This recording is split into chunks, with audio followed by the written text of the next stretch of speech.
ইদানিং আমি দেখতে পাচ্ছি আহলে হাদিসদের ঘরে আপনার ভুইপুর কিছু নামধারী আলেমের আবির্ভাব ঘটে। তারা কি করে, প্রথমে ভালো করে এই কথাগুলো মনে রাখবেন, প্রথমে তারা আহলে হাদিসদের মসজিদে গিয়ে গিয়ে খুতবা দেয়। কোথায় গিয়ে গিয়ে খুতবা দেয়? আহলে হাদিসদের ঘরে মসজিদে গিয়ে গিয়ে খুতবা দেয়।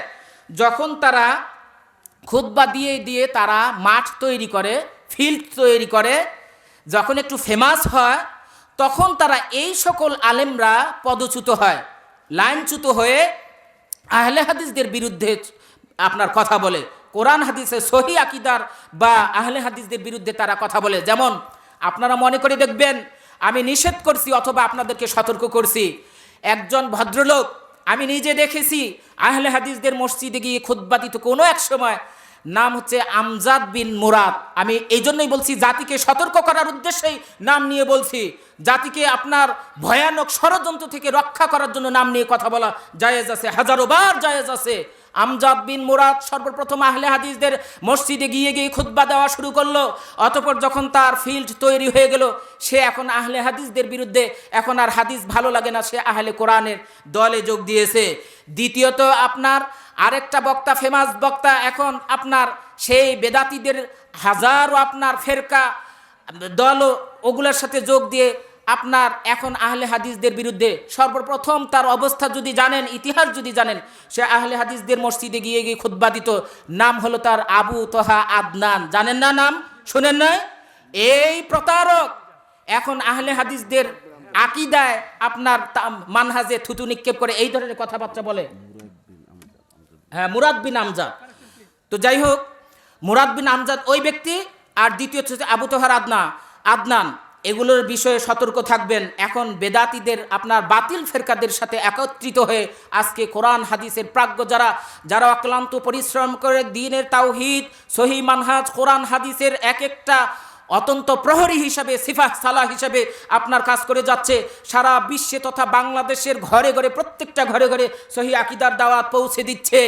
এদের বিরুদ্ধাচরণ করার জন্য তারা কোনো দালালের প্ররোচনায় পড়ে আহলে হাদিসকে ওভারটেক করে তাদের সাথে মিশে একাকার হয়ে আজকে আহলে হাদিসদের বিরুদ্ধাচরণ করছে। আরেকজন ব্যক্তির নাম বলি, আমি নাম নিয়েই কথা বলছি। কেন বলতে হবে ভাইয়ের আমার? আমরা আহলে হাদিস যারা ছিলাম, আমরা একদিনে নামাজ পড়তাম, একদিনে ঈদ করতাম। ভাইরা আমার, একটা মাসালা, যদি একটা দেশের রাষ্ট্রপ্রধান যখন ইসলামী খেলাফত প্রতিষ্ঠা হবে, তখন যদি খেলাফতের খলিফা নির্দেশ দেয় যে একদিনে ঈদ হবে, একদিনে চাঁদ দেখবে একটা নির্দিষ্ট ভূখণ্ডে, তখন বৈধ হবে, সারা বিশ্বের মানুষ একসাথে নামাজ পড়বে। আরেক ভুইফুর আপনার তথাকথিত সহি আকিদার নাম নিয়ে এসে, সেই মুফতির নাম হচ্ছে জসিম উদ্দিন রহমানি, আগের দিনে নামাজ পড়লে পরের দিন নামাজ পড়ে এইভাবে করে বিভাজন আপনার ডিভাইডেড করলো মুসলিম উম্মার মাঝে। আরেকজন আলেমকে আমরা অবজারভেশন করছি, সে এসেই আপনার একটু ফেমাস হচ্ছে আর আহলে হাদিসদের বিরুদ্ধে অথবা সাংঘর্ষিক কথাবার্তা ফতুয়া দেওয়া শুরু করছে। সে আপনারা জেনে থাকবেন, 250 খণ্ডে তাফসির যিনি লেখলেন, এর থেকেও সাবধান থাকবেন। আমি আহলে হাদিস ঘরানার আলেমদেরকে উদাত্ত আহ্বান জানাবো, আমরা ভুইফুর আহলে হাদিস না, আমরা জন্মগতভাবে আহলে হাদিস। কোরআন হাদিসের আপনার বাণী পৌঁছাতে গিয়ে যদি জীবন দিতে হয়, যায় যাবে শের টুটি, ভয় করি না কো, মেরে স্রেফ খোদা কে লিয়ে, বড়াই স্রেফ খোদা কে লিয়ে। আমাদের সমস্ত বরত্ব, সমস্ত অহংকার অহমিকা হবে আল্লাহকে খুশি করার জন্য। ভাইয়েরা আমার, সে 250 খণ্ডে তাফসির লিখবে, লেখুক, কিন্তু ঘোষণা দিয়ে সে আপনার তাফসির রচনা করবে। এরপরে সে দ্বিতীয় আপনার কি ফতোয়া দিল, মানে এগুলা তাকে ভাইরাল রোগে আক্রান্ত হয়েছে, তাকে আমরা অবজারভেশন করতেছি। বড় বড় উলামায়ে কেরাম তার বিষয়ে ফতোয়া দিয়েছে, তার বিষয়ে সতর্ক হওয়ার জন্য। এজন্যই যাকে তাকে দাওয়াত দেওয়া চলবে না, একটু গবেষণা করে কাকে দিলে সঠিক দিনের কথাবার্তা বলবে। সে বলল কি, যে ঢালাওভাবে যে কোরআনের হাফেজ, শুধু হাফেজ, এরা জাহান্নাম। আমি বলবো, কোরআন হাদিসে এমন কোথাও একটা হাদিস, একটা কোরআনের আয়াত তুমি পেশ করতে পারবে না যেখানে বলা হয়েছে যে শুধুমাত্র হাফেজরা আপনার জাহান্নামবাসী হবে।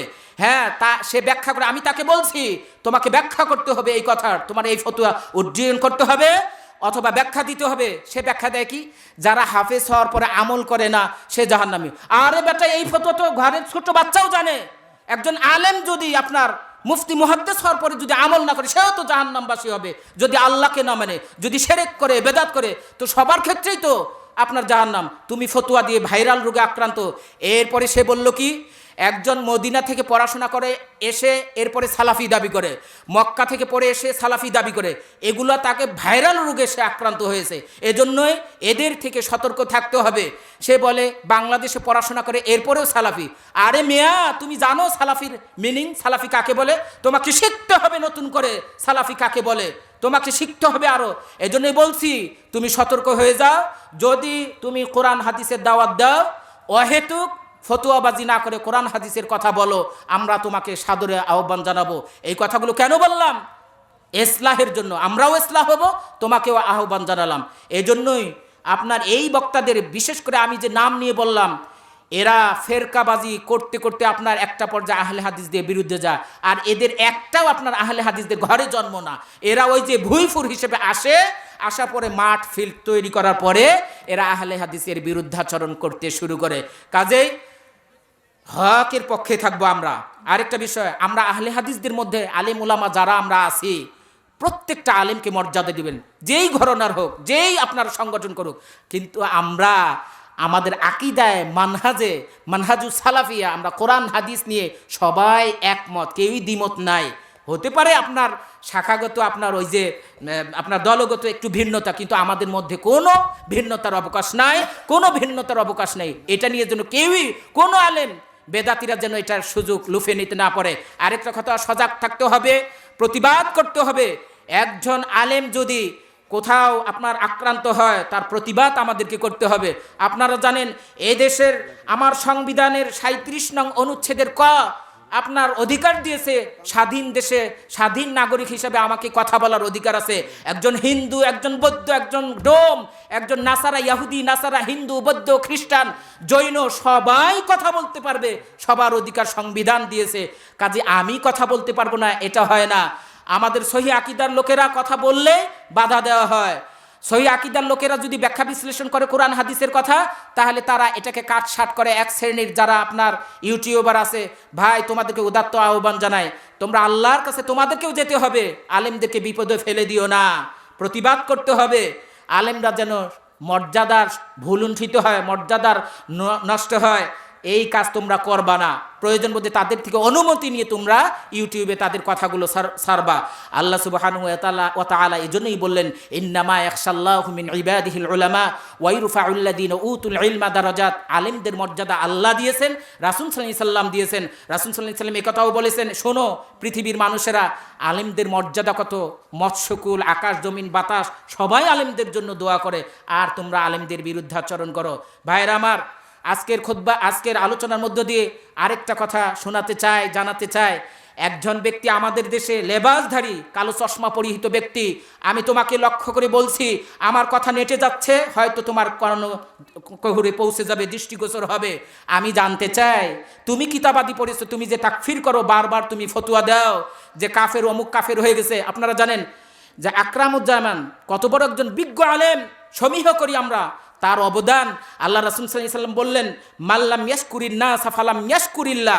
যে ব্যক্তি মানুষের কৃতার্থবোধ, মানুষের শুকরিয়া আদায় করতে পারে না, সে কোশ্চিনকালেও আল্লাহর শুকরিয়া আদায় করতে পারে না। এই আকরামুজ্জামান আব্দুস সালাম সাহেব, এমন কোনো বাংলাদেশে জেলা নাই যেখানে তার পদচারণা হয় নাই। মানুষদেরকে পদাবাদ দিয়ে কোরআন হাদিসের দিকে নিয়ে আসলেন। এই লোকটাকে আপনার বিপদে ফেলে দিয়েছে আরেক শ্রেণীর লোক, তথাকথিত আপনার ওই আহলে সুন্নতের অধিবাসীরা বা অনুগামীরা। আমি বলি, আমরা যদি তোমাদের বিরুদ্ধে মামলা করি, প্রত্যেকটা পদে পদে আমরা মামলা করতে পারি। তোমরা যে আকিদা পোষণ করো, এই আকিদা তো নষ্ট, পসাগান্দা, নিকৃষ্টতম আকিদা। যেই আকিদা তোমাদেরকে শেখায় আল্লাহর ধন রাসূলকে দিয়া গেলেন আল্লাহ গায়েব হইয়া, নাউজুবিল্লাহ, এই কথার উপর ভিত্তি করে তোমার বার 1000 বার 42 বার আমি মামলা করতে পারি। আর চশমা পরিহিত, তুমি চশমা খোলো, তুমি কাফের, কাকে তুমি কাফের ফতুয়া দিলে? আকরামুজ্জামান আব্দুস সালাম, তাকে তুমি বললা যে কাফের হয়ে গেছে, আর তার বউ তালাক হয়ে গেছে। তালাকের মাসলা তোমাকে নতুন করে আবার শিখতে হবে, আমার মাদ্রাসায় এসে তোমাকে শিখতে হবে। ভাইরা আমার, একজন একটা যদি কথা বলে, যদি আলেম, একজন গবেষক ভুল ফতুয়া দেয়, তাহলে একটা সওয়াব পাবে, তার যদি নিয়ত খালেস থাকে। আর যদি শুদ্ধ দেয়, 2টা সওয়াব পাবে। সে শব্দ চয়ন করতে গিয়ে শবে বরাতকে নিয়ে বেদাতি আমল করার থেকে একটা কথা বলেছেন, এজন্য সে কাফের হয়ে যাবে?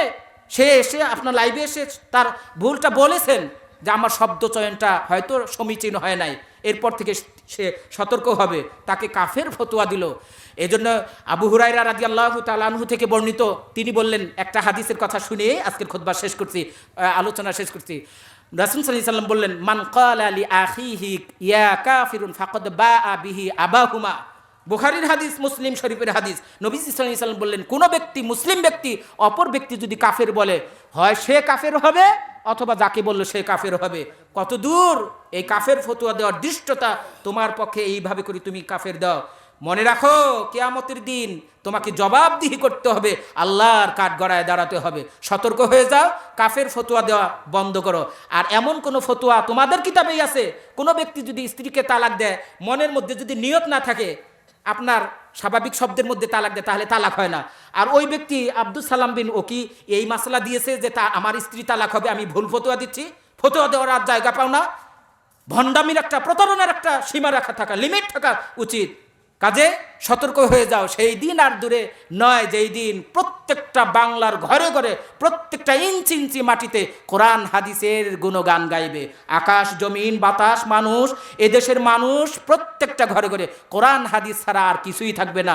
সুবহানাল্লাহ বলেন। আল্লাহ সুবহানাহু ওয়া তাআলা যেই কথাগুলো বললাম, ইতিহাস বললাম, এই যে শিক্ষা সিলেবাসের কথা বললাম, আল্লাহ সুবহানাহু ওয়া তাআলা আমাদেরকে মানার, বুঝার, আমল করার সমঝ দান করুক। সকলে বলি আমিন।